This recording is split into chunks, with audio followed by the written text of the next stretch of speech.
Marty Robbins drove this vehicle in Nashville the whole time he owned it. And then when Marty Robbins passed away, Roy Acuff acquired the vehicle. And I bought it from the Roy Acuff estate. And if you look here, you can, on the window, you can see the title, and it's still in Roy Acuff's name. So this car has a lot of history that goes with it. A lot of people have rode in this car. When you come back here to the back, I'll show you the suitcase.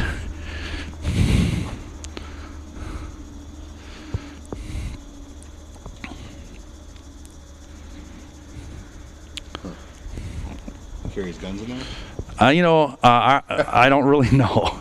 I heard he carried guns and money. Yeah. I heard that you there, Marty Robbins, too. Right? Yeah, there's a cutout cardboard there of Marty sitting in the front seat.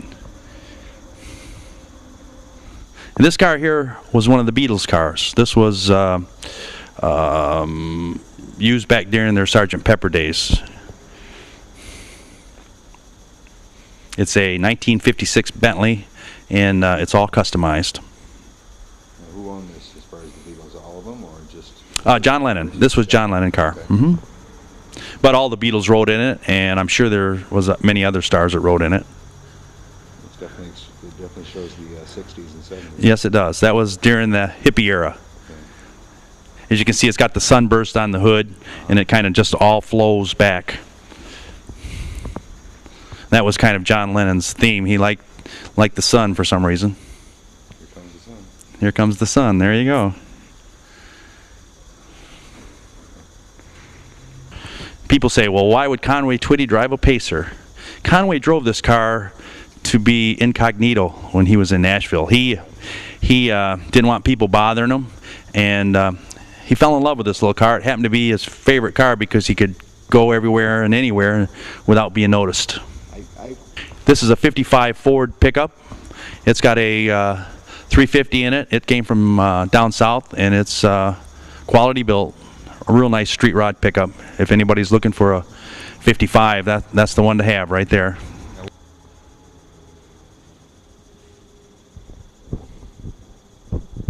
.930 turbo Carrera. It was one of the supercars of in the 70s. It's a 77 edition. It's called the wide body slant nose. Very, very fast. This here is a 40 Chevy street rod, and it was built for the Gambino family. The top comes off, makes into a convertible. It's got a 400 engine in it. It's got disc brakes, and it's got a wild set of hubcaps. Who are the Gambino family? The Gambino families, I'm sure you've heard that name before. They're mobsters from New York City.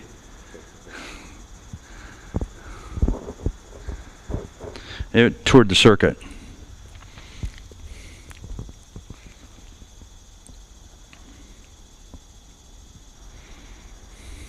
Quite a bit of detail. A lot of detail, a lot of custom work on it. It was probably built back in the, I would say, 80s.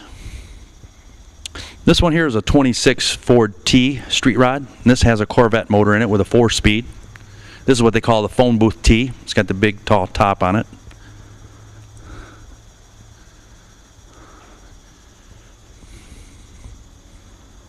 And this one here is a 1931 Chevy.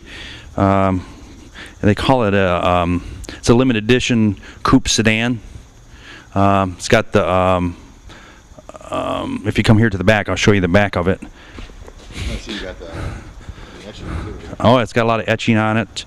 All crushed velvet interior. If you look on the fenders, it's got ghost flames on the fenders. Okay. See the flames there?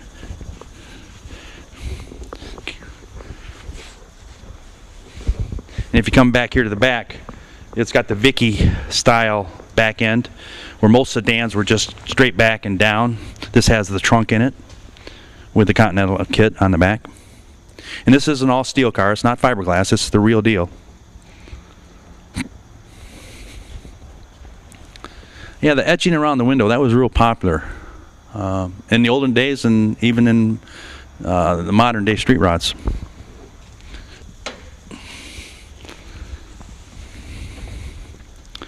Modern technology in a 1931 Chevy. All modern suspension. This too also drives like a brand new car. This here is a Porsche Boxster. These are real popular now. This is the modern day Porsche. It's a convertible. This here is a 1955 Chevy Chop Top. It's got all modern running gear. It's got 20-inch wheels on it. This too was built probably back in the 80s. This has a 350 in it. Now the car to see is this one here. This is probably one of the most popular cars in the world right now. This is the car that everybody has a desire for. It's the Challenger, 70 Challenger. And this one's had a body off restoration. It's got a 360 with aluminum heads, and it just screams. This thing is real fast, sounds pretty, looks pretty. This color green here was Mopar back in them days had wild colors. They had this color here. They had a color purple that was called Plum Crazy. What year did you say this was? 1970. 1969. This was custom built by a fireman. It was built for the New York Auto Show.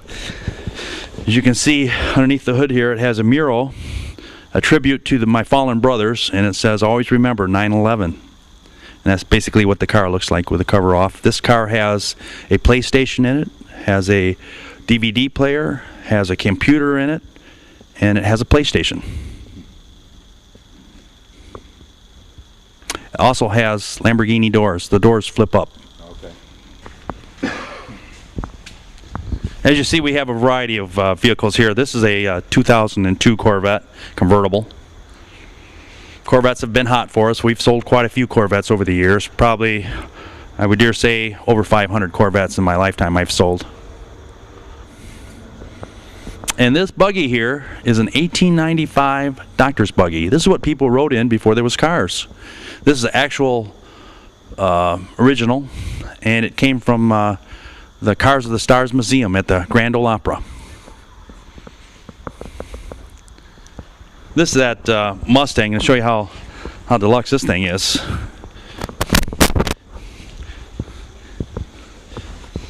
If you come over here, you can see.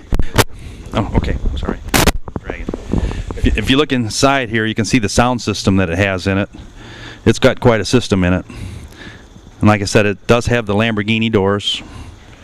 It's a real showpiece. It's won all kinds of awards. It is pretty nice. Oh, this is a real nice car. It was custom built. It's the only one in the world like it.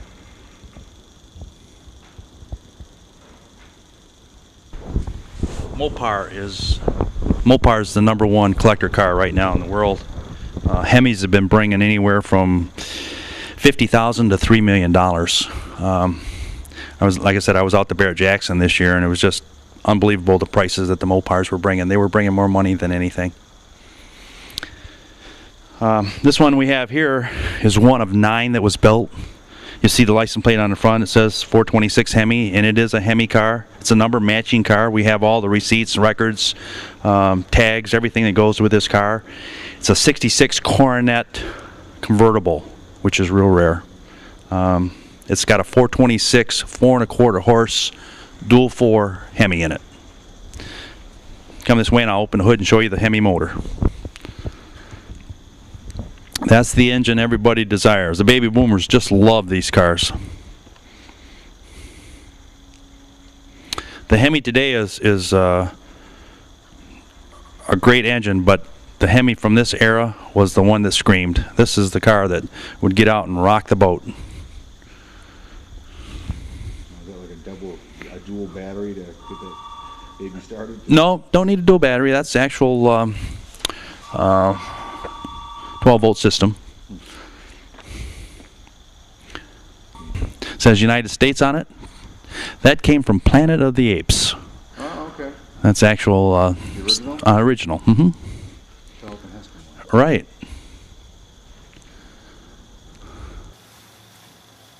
you look at this, this is O.J. Simpson's trophy, and they tore it all apart looking for stuff in it.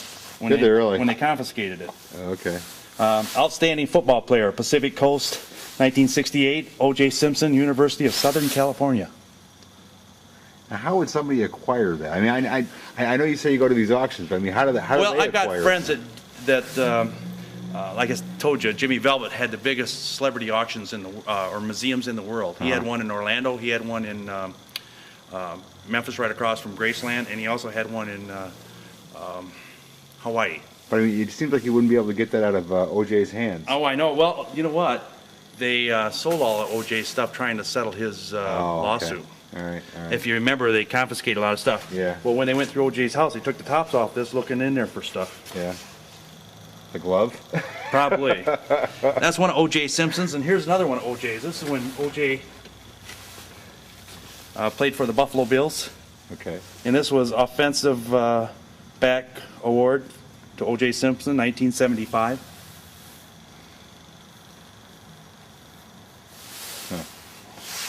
Presented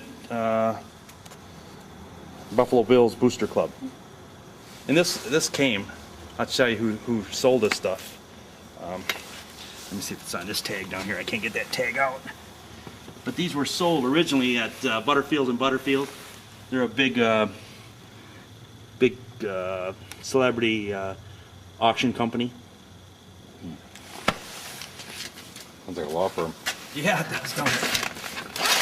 This monkey, like I said, came from one of Elvis's movies. I'm surprised Michael didn't buy this. Yeah. Here's the Marilyn Monroe dress. And that came from Burkett's Hollywood Museum. There were actually 3 of those. One was used in New York at the scene, and then 2 of them were used back at the studio. Now, is this a famous dress that That's the comes famous up dress, in the movie? 7-Year Itch. Mm-hmm. Okay. Huh. So that was Super Bowl this year. There's the Super Bowl. Everybody that went to the Super Bowl sat on one of those in their seat, and they got to keep it. Huh. I keep all the memorabilia I can put my hands on. Yeah. Belong to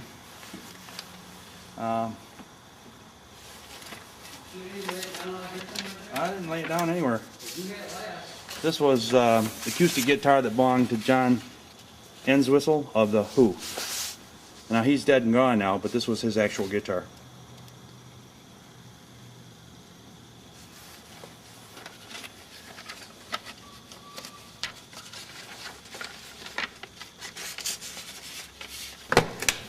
I'll show you Elvis's guitar. This is the actual guitar that Elvis played when he was on stage. You can see it's all trimmed in gold, and it was custom built by a guitar maker, and there was only 3 of these ever built, and this one was given to Elvis when he played at Denver concert. Okay. Give you a little Elvis tune here. Oh, here we go.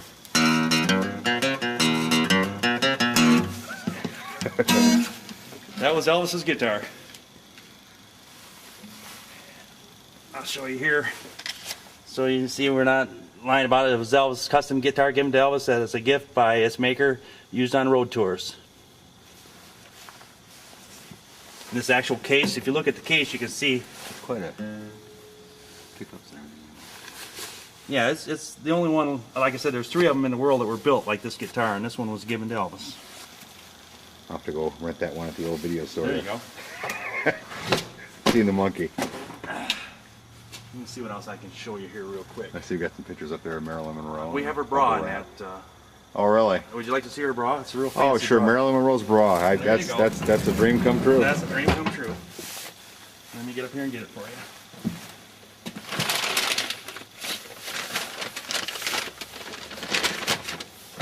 Now you say you exhibit some of this stuff like at the Muskegon Art Museum. You said Yeah, at the times. Muskegon Art Museum had it last summer. They did a 30 years of rock and roll. Okay.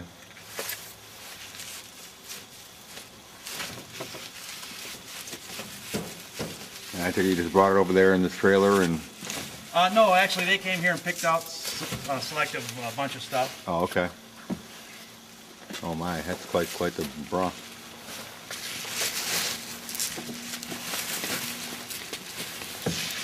This was actually Marilyn Monroe's bra. Looks a little uncomfortable, but Yeah. Well, it looks like, if you look at some of the pictures here, you can see that the type of bras that she wore. We have some of Marilyn Monroe's hair from her autopsy, and there's some other things I have of Marilyn's. I have Marilyn's earrings, and let's see, who else's hair have I got? I've got some of Elvis's hair, I've got some of Lincoln's hair, I got some of George Washington's hair. Really? And some of Kennedy's hair. Mm-hmm. You know, the funny thing is, if people see this stuff, they can actually tell. Like I say, with the outfit that Muhammad Ali wore and the size of the bra here, you can actually see the size of the person that they Exactly, really yeah. Because you really can't put it in perspective from the movies, but when you look at the actual items they wore, you can put it pretty much in perspective. We have Let's see, I'll put this on me. No? There you go. Yeah, there we go. It's quite large on me. We also have the Superman outfit, Christopher Reeves. Really? We have the Great American Heroes outfit. We have Liberace's concert outfit, Conway Twitty's concert outfit. We have some of Elvis's concert clothes. Quite a few concert outfits from a lot of the stars. I know over in Memphis, when I was over there too, I saw at the Hard Rock Cafe. They had Right. quite a few of the I've sold outfits like stuff that. to the Hard Rock Cafe. Yeah, I sold him Elton John's plume hat, the hat that Elton John had that all the feathers came out. Yeah, okay. Yeah, I sold them that hat. They had the outfit and they wanted the hat to match, and I happened to have the hat, so I ended up selling it to them. Do these celebrities like to sell these things for? Well, they get some of the stuff goes. This was John Lennon car. Mm-hmm. But all the Beatles rode in it, and I'm sure there was many other stars that rode in it. It definitely shows the 60s and 70s. Yes, it does. That was during the hippie era. As you can see, it's got the sunburst on the hood, and it kind of just all flows back. That was kind of John Lennon's theme. He liked the sun for some reason. When you come back here to the back, I'll show you the suitcase.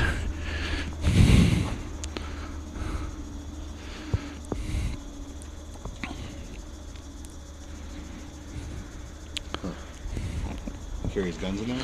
I don't really know. I heard he carried guns and money. Yeah. I heard that you there, Marty Robbins too. Yeah. Here comes the sun. Here comes the sun. There you go.